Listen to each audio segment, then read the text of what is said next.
what's your name and what are we doing today? My name is Michelle, and today we'll be showing you some of our restaurant food that we have available for takeout and delivery. Now, this is a famous Korean barbecue spot in Koreatown. Every time I go here, it's usually a line and you gotta like wait an hour. How has it been for you guys like in COVID times? I mean, of course the waiting an hour is not really going on anymore.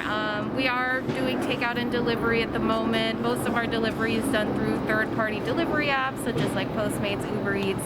And then we do have a lot of different meals that we have started creating to like kind of boost our takeout sales. So we created like family meals. We started selling raw meats available. We also started selling Korean style fried chicken as well. So we're constantly working on revamping our menu, trying to see what people would want to have for takeout to, you know, eat and enjoy at home while still having like our Korean barbecue experience. And just doing anything that we can to just, you know, stay open every day. I see this new window. Is this something you guys invented here? Oh, actually, so my dad made this lovely partition. He was worried about the safety of our employees. Of course, it's not the best area and there's a lot of people around, and at night, of course, it does get very dark. So for protection, we do have this lovely partition that he made. It also has a lovely doorbell that we can hear all the way in the back. Unfortunately, with the layout of our restaurant, our kitchen is located right at the opposite end of this building, and this is an 8,000 square foot building, so we're constantly running back and forth.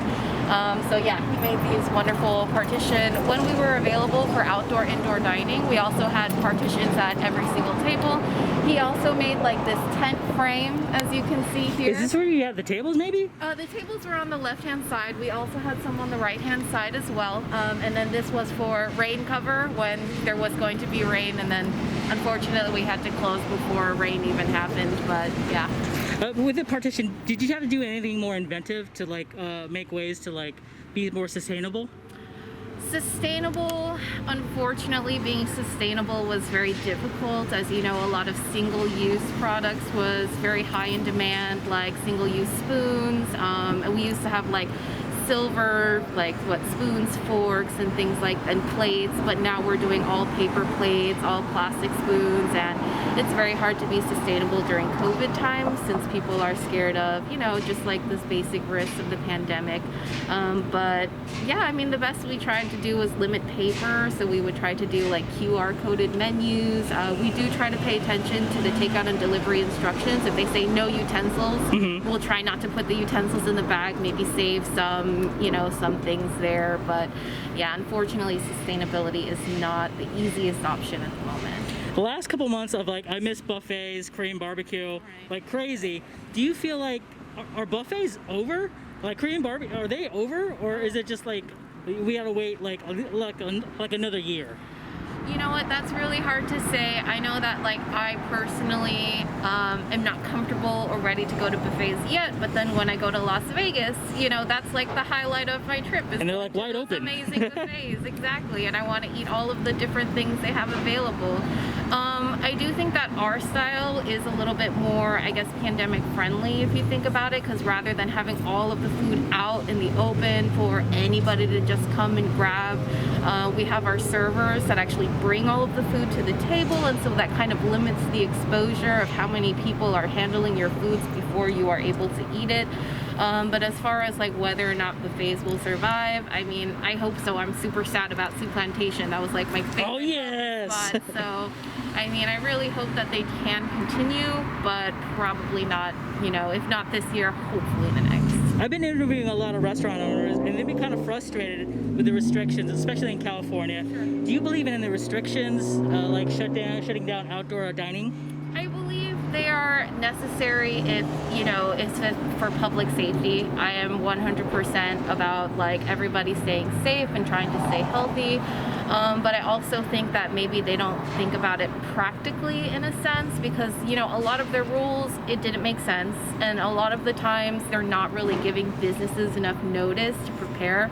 So they'll throw like, here's a 15-page protocol and you got to do all this stuff. And then, you know, not all of the restaurants will comply, which was one of the biggest issues I think in Los Angeles, was a lot of restaurants were not following those COVID protocols that they had in place. So, I mean, if everybody were to listen unfortunate. If Pasadena had stayed closed, if Orange County had stayed closed, and we all listened to those rules in that like 2-week, 4-week period, I think that we'd be in a better position than we are right now. But unfortunately, since everyone is kind of in their own like take care of myself type of mindset, right, it just makes it more difficult for us to kind of like follow the restrictions. I had a lot of customers complain about like, well, I've been to this restaurant and they weren't doing, 6 people max to a table and all the specific rules the county had in place. And, I just felt like I was arguing for the sake of my employees' safety. Whereas I feel like if everybody, again, had followed those rules, then the customers wouldn't have been surprised that the same rules were in effect at every place they went to eat. If Governor Newsom was in front of you, what would you say to the governor?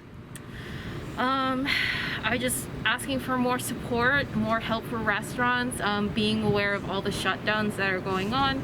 I don't know if you're familiar, a lot of Korean restaurants in Koreatown that have been open since like the 70s, the 80s, unfortunately they did close down, and these were like some of the best mom and pop like soup, barbecue places available, and they weren't able to have the resources and the marketing and the able to keep up with how people are ordering online and with all those delivery apps and stuff. And I just feel like for them, like they're closed now, they're in this situation that they can't really get out of, and we're trying to stay open every single day and just get by because we're hoping that things will get better in the future. But we can't do this forever, not everybody can. So really just looking for more support from our government about like making sure everybody follows the rules properly, and those restaurants that are following the rules aren't, I guess, getting in trouble the same way the restaurants that aren't following the rules are. Right. And just lastly, what would you say to the restaurant owners who are like surviving? What would you say to them?